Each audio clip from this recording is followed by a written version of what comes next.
Assalamualaikum warahmatullahi wabarakatuh. Kami dari kelompok 5 akan mempresentasikan hasil analisis kami terhadap PT Seroja dengan tema Fixed Asset atau Aktiva Tetap.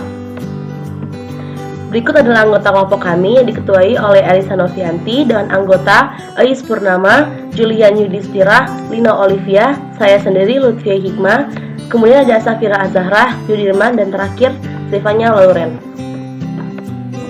Latar belakang. Pada umumnya, mendirikan sebuah perusahaan yang menjadi tujuan utamanya adalah mencari laba atau profit yang sebesar-besarnya.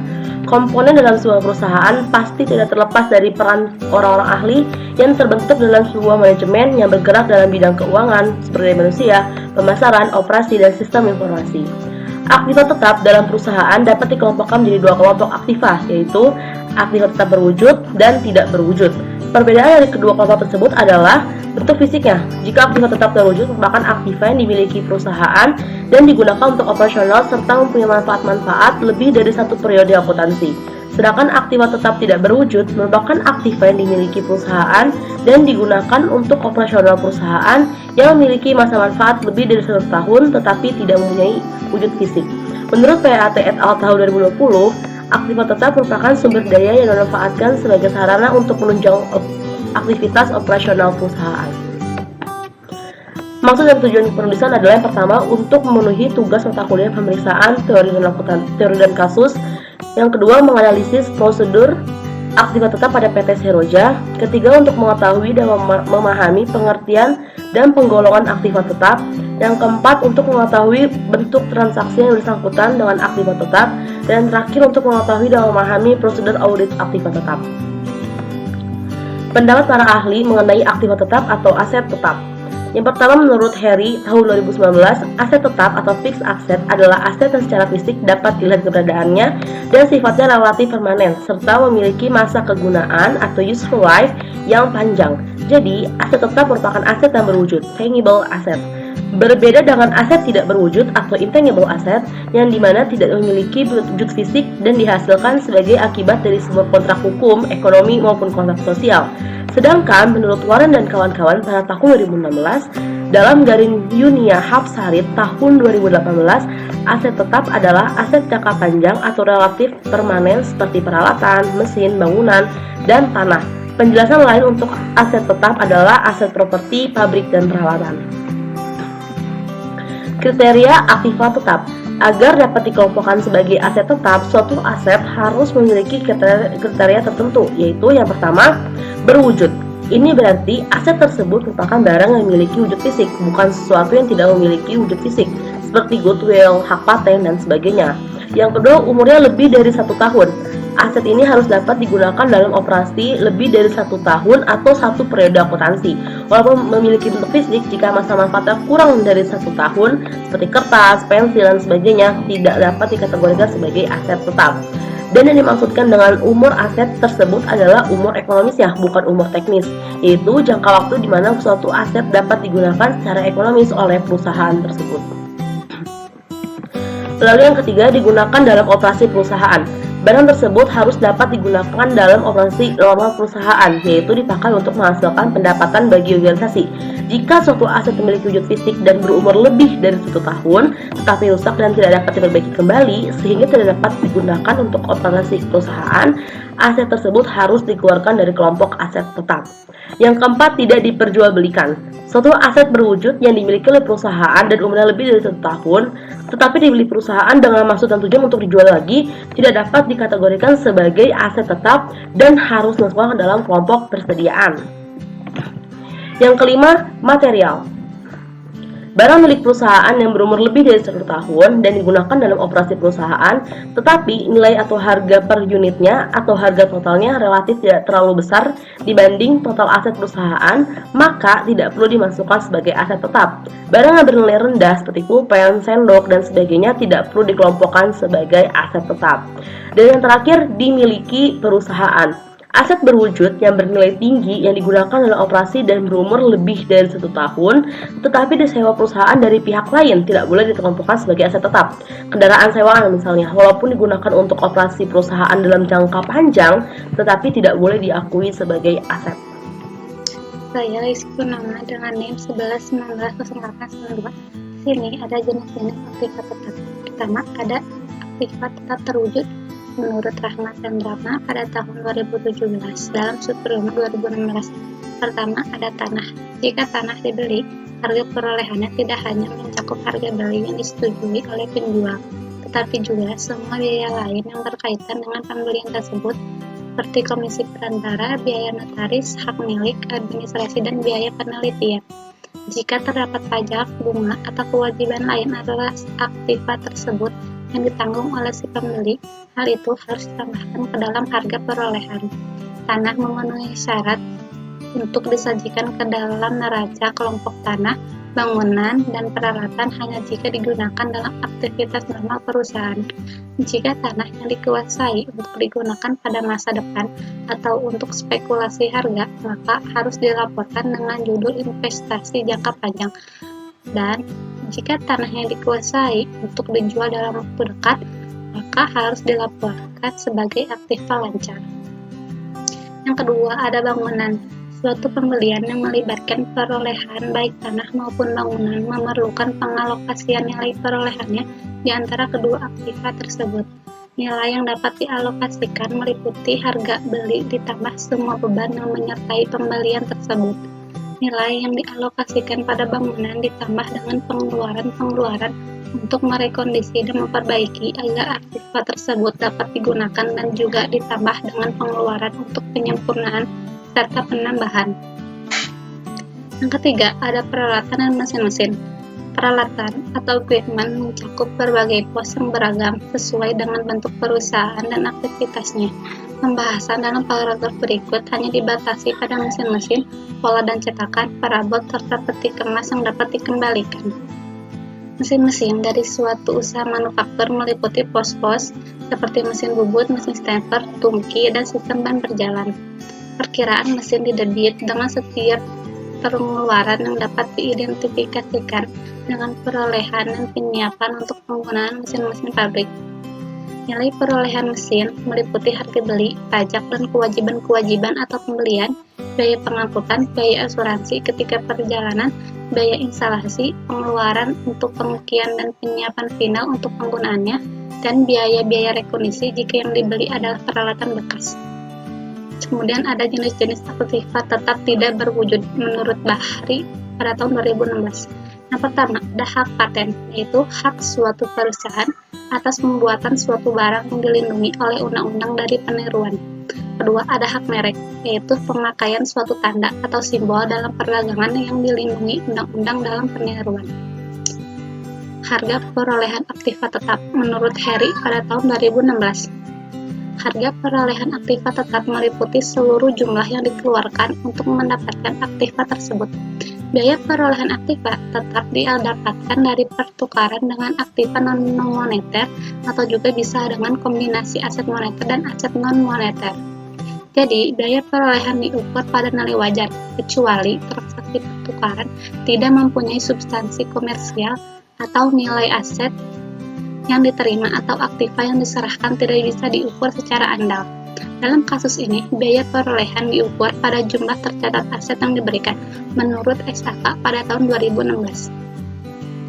Biaya perolehan aset tetap menurut Harry 2016 ada 3. Yang pertama, penyempurnaan tanah atau land improvement seperti pembuatan tempat parkir, taman, trotoar, pengaspalan, pemagaran. Harga perolehannya meliputi pembelian tanah atau materialis, pembayaran upah, tukang atau teknisi, dan biaya tidak langsung lainnya. Yang kedua, ada harga perolehan bangunan, terdiri atas harga beli, pajak, komisi broker, biaya pengurusan surat untuk mendapatkan hak pemilikan atas bangunan, dan biaya rekondisi sebelum penempatan. Yang ketiga, ada harga perolehan untuk peralatan, seperti yang telah disebutkan sebelumnya. Biasanya terdiri atas harga beli, pajak, ongkos angkut, biaya asuransi selama dalam perjalanan, ongkos pemasangan, dan biaya uji coba sampai peralatan tersebut benar-benar dapat dioperasikan dan dapat dimanfaatkan dengan baik. Pengakuan aktiva. Menurut Poluan dan Generals pada tahun 2020, pengakuan aktiva tetap akan terjadi bila aktiva tersebut mempunyai masa manfaat ekonomi yang akan menguntungkan perusahaan dengan menggunakan sarana aset tetap dan biaya perolehan diukur secara andal dan tepat. Menurut Anastasia dan Lilis pada tahun 2017 dalam Supriyono 2016, aset tetap diakui sebagai aset jika yang pertama, kemungkinan besar entitas akan memperoleh manfaat ekonomi masa depan dari aset tersebut. Yang kedua, biaya perolehannya dapat diukur secara andal suku cadang, peralatan siap pakai, dan peralatan pemeliharaan diakui sebagai aset tetap jika memenuhi definisi aset tetap. Terima kasih. Assalamualaikum warahmatullahi wabarakatuh. Saya Syafira Zara dengan nomor NIM 111908770. Di sini akan melanjutkan menjelaskan mengenai pengungkapan aktivitas tetap. Menurut Poluan dan Jan Rawls, pengungkapan aktivitas tetap ialah catatan atas laporan keuangan yang berhubungan dengan aktivitas tetap dan lampiran aktivitas tetap yang bertujuan untuk menyajikan informasi untuk mencapai tujuan dalam pelaporan keuangan dan dalam melayani berbagai pihak yang membutuhkannya.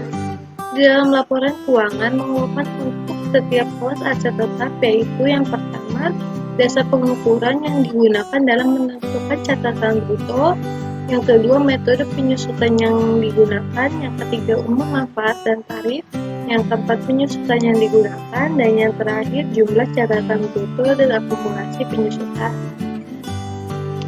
Pengukuran biaya perolehan aktivitas tetap.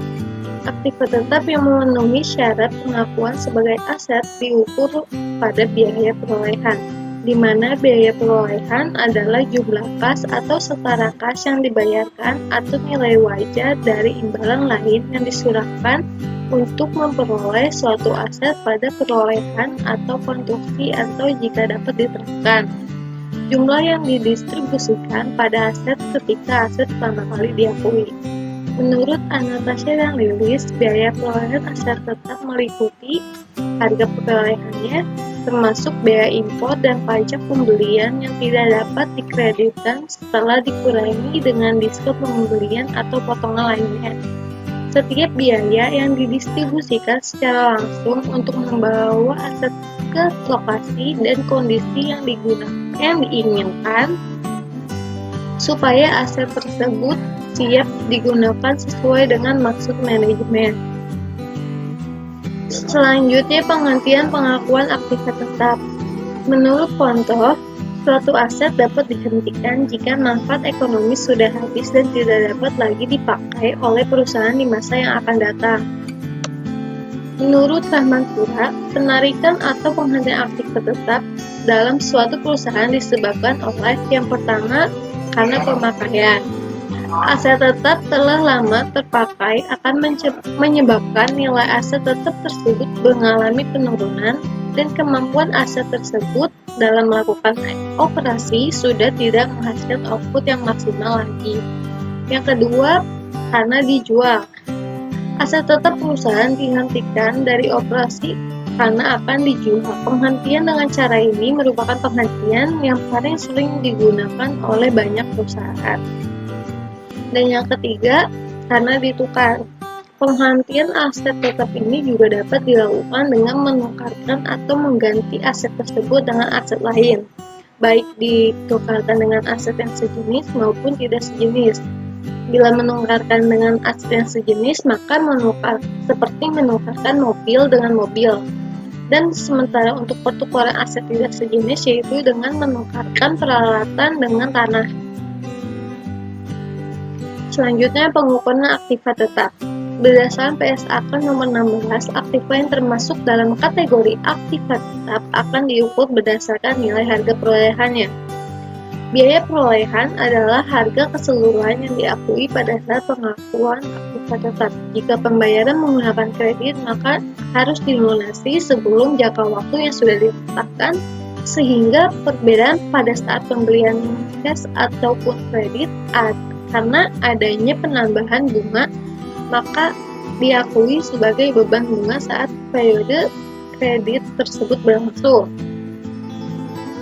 Untuk aset tetap, setelah pengakuan awal entitas harus memiliki model biaya atau model evaluasi sebagai kebijakan akuntansinya.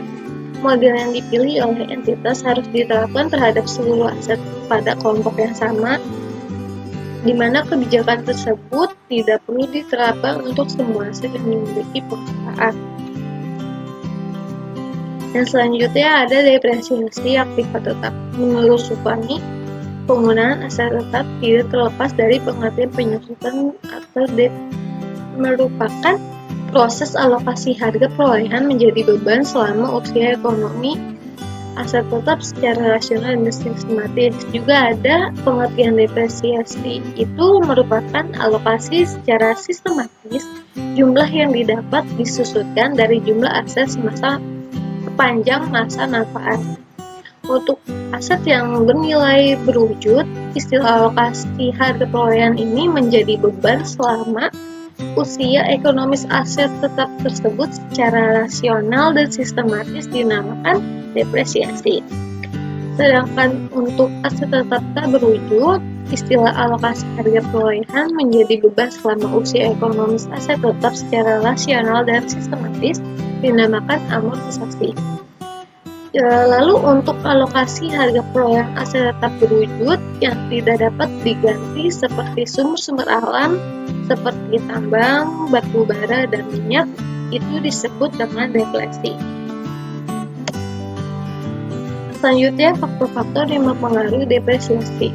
Menurut Supani, faktor-faktor yang mempengaruhi ada depresiasi penyusutan, yaitu antara lain yang pertama harga perolehan, yang kedua usia ekonomis aset tetap, dan yang terakhir nilai residu. Nilai sisa adalah jumlah neto yang diharapkan dapat diperoleh pada akhir masa manfaat suatu aset setelah dikurangi dengan biaya pelepasan. Penyusutan untuk periode akuntansi dibebankan ke pendapatan baik secara langsung maupun tidak langsung. Metode yang sering digunakan yaitu untuk mencatat depresiasi ini merupakan metode cadangan, di mana metode cadangan yaitu penyusutan tidak langsung dikurangi dengan harga perolehan aset tetap, tetapi dikumpulkan dalam rekening akumulasi penyusutan. Menurut Fauzia, ayat jurnal penyesuaian yang tepat untuk mencatat penyusutan aktiva tetap yaitu dengan menempatkan akun beban penyusutan di debit dan akun akumulasi penyusutan di kredit. Sedangkan menurut Saiful Bahri, beban depresiasi atau beban penyusutan adalah alokasi harga perolehan aktiva tetap berwujud yang dibebankan pada suatu periode tertentu. Beban penyusutan yang dibebankan akan dihitung dengan cara taksiran, karena jumlahnya itu tergantung dari 3 faktor. Yang pertama harga perolehan, yang kedua taksiran umur ekonomis atau masa manfaat, dan yang terakhir taksiran nilai residu atau nilai sisa. Jurnal yang digunakan yaitu dengan beban penyusutan aktiva tetap di posisi debit dan akumulasi penyusutan aktiva tetap di posisi kredit. Berdasarkan pengertian di atas, dapat disimpulkan bahwa depresiasi atau penyusutan aktiva tetap adalah alokasi secara sistematis jumlah yang didapat disusutkan dari jumlah aset sepanjang masa manfaatnya. Selanjutnya ada metode penyusutan aktiva tetap. Menurut Supani, metode-metode penyusutan aktiva tetap ini dibagi menjadi 5. Yang pertama ada metode garis lurus, di mana metode garis lurus ini merupakan metode yang paling sering banyak digunakan oleh banyak perusahaan, di mana metode ini memiliki ciri-ciri yaitu sederhana, penyusutan per periode tetap, dan yang terakhir tidak memperhatikan pola penggunaan aset. Rumus yang digunakan untuk menghitung depresiasi atau penyusutan dengan metode garis lurus ini yaitu dengan mengurangkan harga perolehan dengan nilai sisa laba lalu dibagi dengan umur ekonomis. Di sini terdapat contoh soal.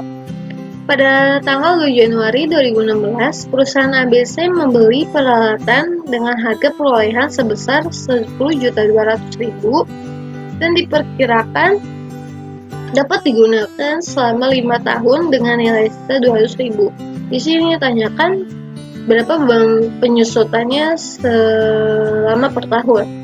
Kita tinggal memasukkan angka-angka yang sudah diketahui di soal ke dalam rumus yaitu harga perolehan dikurang nilai sisa dibagi umur ekonomis. Maka di sini akan dituliskan 10.200.000 dikurang 200.000 lalu dibagi dengan 5. Hasilnya adalah 2 juta. Selanjutnya akan dibuatkan tabel penyusunan seperti ini, di mana harga perolehannya adalah 10 juta dan di sini terdapat nilai buku, di mana nilai buku ini merupakan selisih antara harga perolehan juga beban penyusutannya. Lalu setelah itu dibuat jurnal penyesuaiannya dengan menempatkan beban penyusutan peralatan di debit dan akumulasi penyusutan peralatan di kredit dengan nominal 2 juta rupiah. Selanjutnya, metode saldo menurun. Aset tetap dianggap akan memberikan kontribusi terbesar pada periode awal masa pemakaian dan akan mengalami tingkat penurunan fungsi yang semakin besar di periode berikutnya seiring dengan semakin berkurangnya umur ekonomis atas aset tersebut. Rumus-rumus yang terdapat dalam metode saldo menurun ini, yang pertama, untuk mencari penyusutan dibutuhkan rumus tarif dikalikan dengan nilai buku.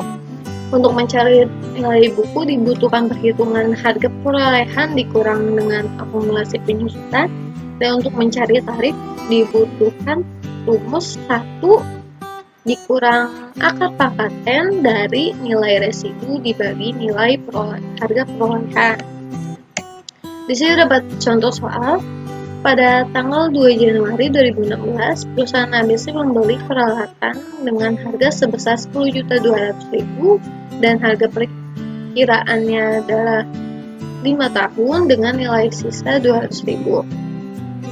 Dimana di sini ditanyakan berapa tarifnya, jadi kita tinggal memasukkan angka nilai harga perolehan, masa ekonomis juga nilai sisanya ke dalam rumus tarif. Lalu akan didapatkan angka 1 dikurang akar pangkat 5 dari 200.000 dibagi 10.200.000 dan akan mendapatkan nilai 1 dikurang 0,46. Lalu hasil dari 1 dikurang 0,46 ini adalah 0,54, lalu dikalikan dengan 100%, maka hasilnya adalah 54%, dimana 54% ini adalah tarifnya. Lalu dibuatkan lagi daftar tabel penyusutan sebagai berikut, dimana tarifnya tadi adalah 54%, nilai awal bukunya 10.200.000, penyusutannya 5.508.000, dimana ini hasil dari 10.200.000 dikalikan 54%, lalu nilai buku akhirnya 4.692.000 pada tahun pertama, dimana 4 juta ini merupakan hasil dari nilai awal buku dikurangi dengan penyusutan. Saya Julian Distira dari kelas 11 4A 13 akan menjelaskan tentang saldo menurun ganda, double declining balance method. Penyusutan sama dengan tarif dikali nilai buku sama dengan harga perolehan dikurang akumulasi penyusutan. Tarif sama dengan 2 kali N 100% bagi umur ekonomis.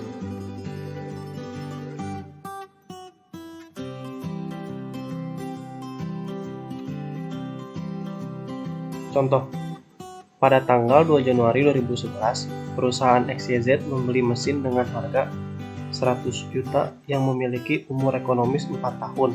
Mesin tersebut tidak memiliki nilai sisa. Hitunglah depresiasi mesin untuk tahun ke-1 sampai dengan tahun ke-4.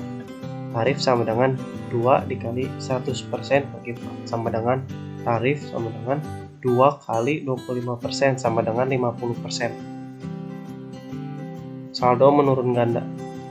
Metode penyusutan saldo menurun ganda (LK). Karena dari tabel di atas nilai buku akhir tahun keempat adalah 6.250.000, maka langsung dinolkan saja sehingga tabel depresiasi penyusutan adalah sebagai berikut. Seperti ini ya. Tabel saldo menurun ganda. Metode penyusutan saldo menurun ganda MB. Seperti ini ya. Jurnal penyesuaian untuk tahun 1 dan 2. Jurnal penyesuaian untuk tahun 1 yaitu beban penyusutan mesin 50 juta masuk ke debit, akumulasi penyusutan mesin ke kredit 50 juta. Jurnal penyesuaian untuk tahun kedua itu beban penyusutan mesin 25 juta dan akumulasi penyusutan mesin 25 juta. Sekian. Nama saya Zivanya Lauren Larasati Pardede, kelas 11 4A13, NIM saya 111908995. Di sini saya akan melanjutkan presentasi dari teman saya mengenai metode jumlah angka tahunan atau Sum of Years Digit Method. Pengalokasian harga perolehan aset tetap dapat berdasarkan angka tahun penggunaan. Jika umur aset tetap adalah 5 tahun, maka tahun penggunaannya adalah tahun ke-1, ke-2, ke-3, ke-4, dan ke-5. Jumlah dari angka-angka tersebut akan dijadikan penyebut. Jumlah angka tahun untuk 5 tahun adalah 1 ditambah 2 ditambah 3 ditambah 4 ditambah 5 sama dengan 15. Atau dengan singkat dapat dihitung dengan rumus sebagai berikut. N besar sama dengan N besar dalam kurung N kecil ditambah 1 tutup kurung per 2. Di mana N besar adalah jumlah angka tahun dan N kecil adalah masa manfaat atau umur ekonomis. Sementara pembilangnya adalah sisa umur dari masing-masing awal tahun penggunaan. Pada awal tahun penggunaan, sisa umurnya 5 tahun. Oleh karenanya, pembilangnya adalah 5. Setelah pembilang 5 digunakan 1 tahun dalam ukuran 12 bulan, maka pada bulan ke-13 atau awal tahun kedua, sisa umurnya adalah 4 tahun sehingga pembilangnya adalah 4. Demikian seterusnya untuk tahun ketiga, keempat, dan kelima. Contohnya, pada tanggal 2 Januari, perusahaan ABC membeli mesin peralatan dengan harga perolehan sebesar 10.200.000 dan diperkirakan dapat digunakan selama 5 tahun dengan nilai sisa Rp200.000. N sama dengan 5 dalam kurung 5 ditambah 1 per 2. 5 di sini adalah tahun atau umur ekonomisnya. Jadi 5 ditambah 1, 6. 5 dikali 6 adalah 30, 30 dibagi 2 adalah 15. Ini adalah tabel dari metode penyusutan jumlah angka tahunan. Akhir tahun ke-1, perhitungannya adalah 5 per 15. 5 diambil dari tahun ke-5, per 15 adalah ini diambil dari hasil dari jumlah angka tahun 15 dikali 10.200.000 adalah harga perolehannya pada soal, dan 200.000 ini adalah nilai sisa pada soalnya juga. Dan setelah dihitung penyusutannya ada Rp3.333.333 rupiah. Akumulasi penyusutannya masih sama di akhir tahun ke-1, Rp3.433.333 rupiah. Nilai buku akhirnya ada Rp686.667.000 rupiah. Nilai buku akhir ini didapatkan atau dihasilkan dari harga perolehannya 10.200.000 dikurangin akumulasi penyusutan di tahun yang bersangkutan yaitu Rp3.333.333 rupiah, dan mendapatkan hasil Rp6.866.667.000 rupiah. Dan di akhir tahun kedua 4 per 15. 4 ini didapati dari tahun keempat dan 15-nya masih sama dari hasil yang tadi ini, jumlah angka tahun 15 dan 10.200.000 harga perolehannya dikurangi 200.000 nilai sisanya, maka didapati hasil penyusutannya Rp2.666.667.000 rupiah. Akumulasi penyusutannya 6 juta. Akumulasi penyusutan ini didapati dari akumulasi penyusutan sebelumnya yaitu Rp3.333.333 rupiah ditambah penyusutan di tahun yang bersangkutan atau akhir tahun kedua yang pada saat ini Rp2.666.667.000 rupiah. Maka didapati hasil akumulasi penyusutannya yaitu 6 juta. Nilai buku akhirnya juga sama perhitungannya, harga perolehannya 10.200.000 dikurangi akumulasi penyusutannya 6 juta, jadi 4.200.000. Dan begitu di tahun seterusnya mengikuti tahun-tahun berikutnya atau di tahun ketiga, kedua, dan ke-1. Dan totalnya yang didapati adalah 10 juta rupiah. Selanjutnya adalah metode unit aktivitas atau units of activity. Metode depresiasi penyusutan unit aktivitas dapat dibagi menjadi metode penyusutan berdasarkan jam kerja mesin atau metode depresiasi atau penyusutan berdasarkan jumlah unit produksi. Yang pertama, metode jam kerja mesin. Pengalokasian harga pokok perolehan aset tetap ke beban depresiasi atau penyusutan didasarkan pada jam kerja mesin yang digunakan dalam 1 tahun dibandingkan dengan taksiran jam kerja mesin. Contoh soalnya di sini ada sebuah mesin dibeli pada tanggal 2 Januari 2010 dengan harga 10 juta rupiah dan ditaksir dapat digunakan selama 100.000 jam tanpa nilai residu. Selama tahun 2010 digunakan selama 5.000 jam. Maka depresiasi atau penyusutan tahun 2010 adalah di sini ada 5.000 per 100.000 dikali 10 juta dikurangi 0 sama dengan 500.000. 5.000 di sini adalah waktu yang digunakan selama tahun 2010 per 100.000. 100.000 di sini adalah taksiran waktu yang dapat digunakan selama 1 tahun. Dikali 10 juta. 10 juta di sini adalah harga dari sebuah mesinnya dikurangi 0 karena tanpa nilai residu. Sama dengan hasilnya 500.000. Jurnal penyesuaiannya adalah beban penyusutan mesin 500.000 dan akumulasi penyusutan mesin 500.000. Yang kedua ada metode jumlah unit produksi. Pengalokasian harga pokok perolehan aset tetap ke beban depresiasi penyusutan berdasarkan jumlah produk yang dihasilkan dalam 1 tahun dibandingkan dengan taksir output atau jumlah produk yang akan dihasilkan sampai akhir masa aset tetap tersebut. Contohnya adalah sebuah mesin dibeli pada tanggal 2 Januari 2010 dengan harga 10 juta dan ditaksir dapat digunakan untuk membuat produk sebanyak 200.000 unit tanpa nilai residu. Selama tahun 2010 dihasilkan 20.000 unit. Maka depresiasi atau penyusutan tahun 2010 adalah di sini ada 20.000 per 200.000 dikali 10 juta dikurangi 0 sama dengan 1 juta.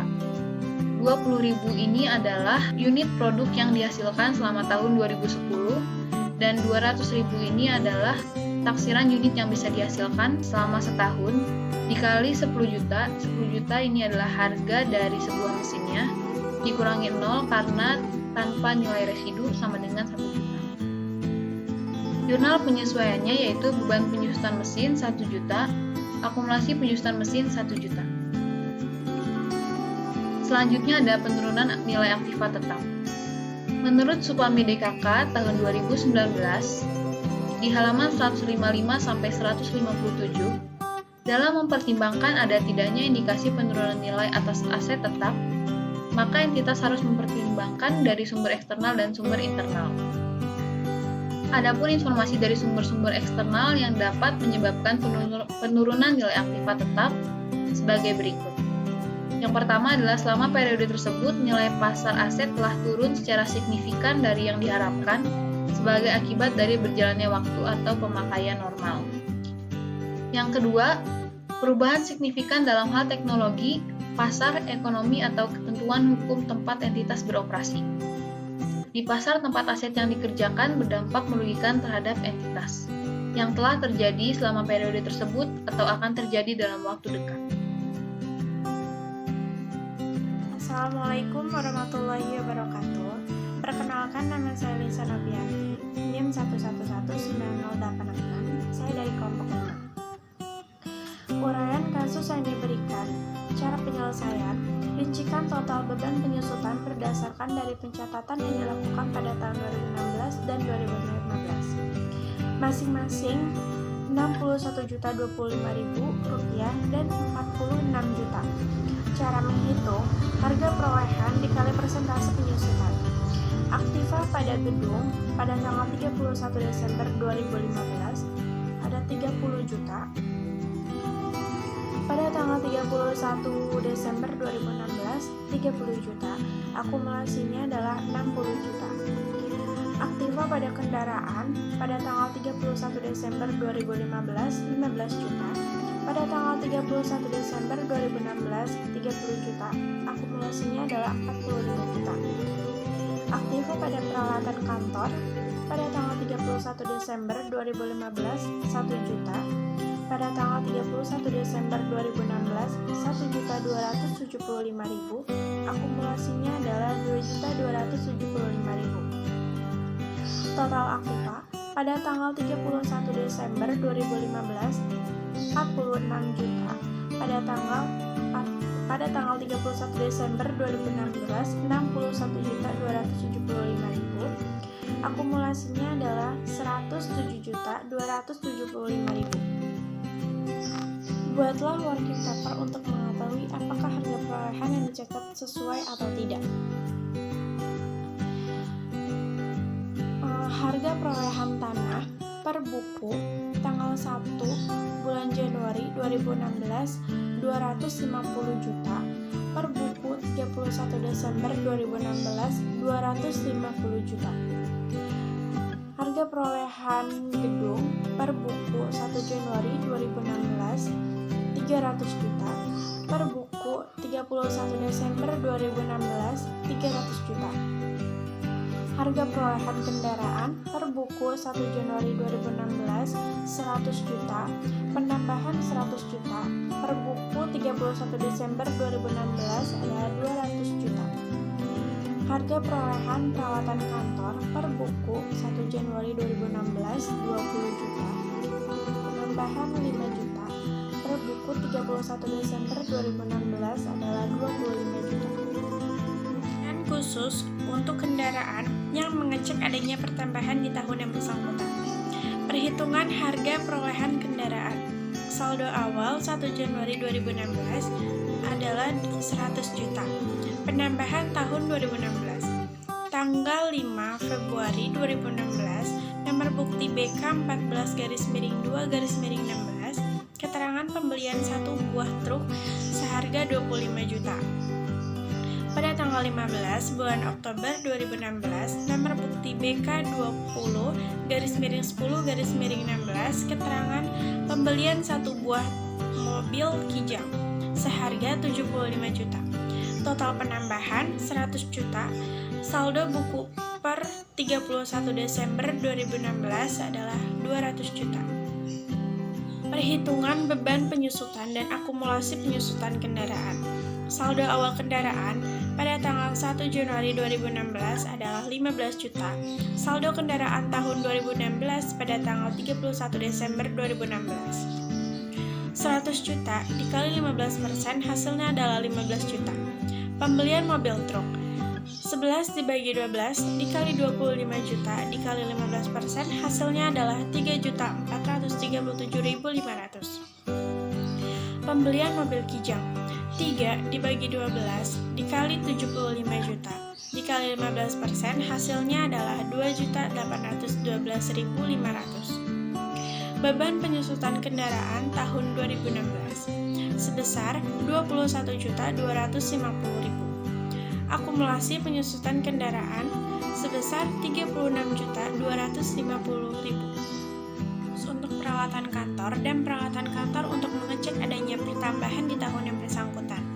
Perhitungan harga perolehan peralatan kantor. Saldo awal 1 Januari 2016 sebesar 20 juta rupiah. Penambahan tahun 2016 tanggal 12 bulan Agustus 2016, nomor bukti BK 26-7-16, keterangan pembelian 2 unit printer sebesar 4.500.000. Pada tanggal 10 November 2016, nomor bukti BK 11-10-16, keterangan pembelian 2 unit mesin tik sebesar 500.000. Total penambahan 5 juta. Saldo buku per 31 Desember 2016 adalah 25 juta. Perhitungan beban penyusutan dan akumulasi penyusutan peralatan kantor. Saldo awal peralatan kantor 1 Januari 2016 adalah 1 juta.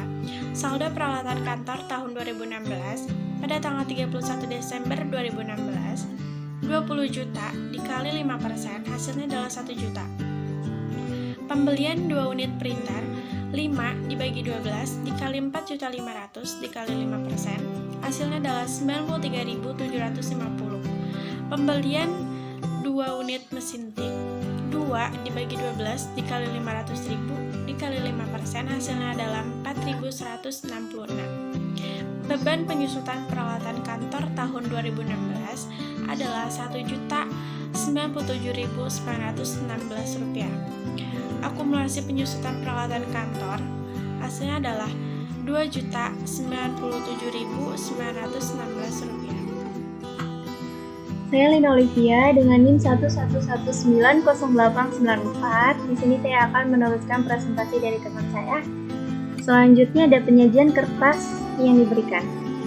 Di sini ada keterangan harga pokok per buku 1 Januari 2016, kemudian ada penambahan pengurangan per buku 31 Desember 2016, kemudian ada penyusutan. Di sini ada tanah. Per buku tanggal 1 Januari 2016 250 juta, kemudian tidak ada penambahan atau pengurangan. Per buku 31 Desember 2016 250 juta, tidak ada penyusutan. Kemudian ada gedung 300 juta di per buku 1 Januari 2016, tidak ada penambahan atau pengurangan. Per buku 31 Desember 2016 300 juta dengan penyusutan 10%. Lalu ada kendaraan per buku 1 Januari 2016 100 juta, penambahannya 100 juta, kemudian per buku 31 Desember 2016 200 juta dengan penyusutan 15%. Kemudian ada peralatan kantor 20 juta, penambahannya 5 juta, per buku 31 Desember 2016 25 juta dengan penyusutan 5%. Total per buku 1 Januari 2016 670 juta, kemudian penambahannya 105 juta, kemudian per buku 31 Desember 2016 775 juta. Kemudian di sini ada akumulasi penyusutan gedung, tidak ada. Lalu ada akumulasi penyusutan kendaraan 36.250 di per buku 1 Januari 2016, kemudian per buku 31 Desember 2016 36.250 dengan penyusutan 10%. Kemudian akumulasi penyusutan peralatan kantor 2.097.916 rupiah di per buku 19, kemudian per buku 31 Desember 2016 2.097.916 rupiah dengan penyusutan 15%. Totalnya balance 38.347.916 rupiah. Kemudian di per buku 31 Desember 2016 38.347.916 rupiah dengan penyusutan 15%. Kemudian ada keterangan hasil temuan audit. Yang pertama, saldo aktiva tetap peralatan kantor per 31 Desember 2016 sebenarnya adalah 25 juta, sehingga diperlakukan jurnal penyesuaian untuk mencatat selisih harga perolehannya. Lalu yang kedua, ada beban penyusutan kendaraan per 31 Desember 2016 sebenarnya adalah 21.250.000. Lalu yang ketiga, ada beban penyusutan peralatan kantor per 31 Desember 2016 adalah Rp1.097.916 rupiah. Kemudian di sini ada jurnal penyesuaian. Yang pertama, mencatat selisih harga perolehan peralatan kantor per 31 Desember 2016. Di sini ada debitnya, beban lain 500.000, kemudian dikredit peralatan kantor 500.000. Lalu yang kedua ada mencatat selisih beban penyusutan kendaraan per 31 Desember 2016. Di debitnya ada akumulasi penyusutan kendaraan kemudian dengan 8.750.000, kemudian di kreditnya ada beban penyusutan kendaraan 8.750.000. Lalu ada daftar aktiva tetap setelah penyesuaian. Di sini ada tanah, harga perolehannya 250 juta. Lalu ada gedung 10%, harga perolehannya 300 juta. Kemudian ada kendaraan 15%, harga perolehannya 200 juta.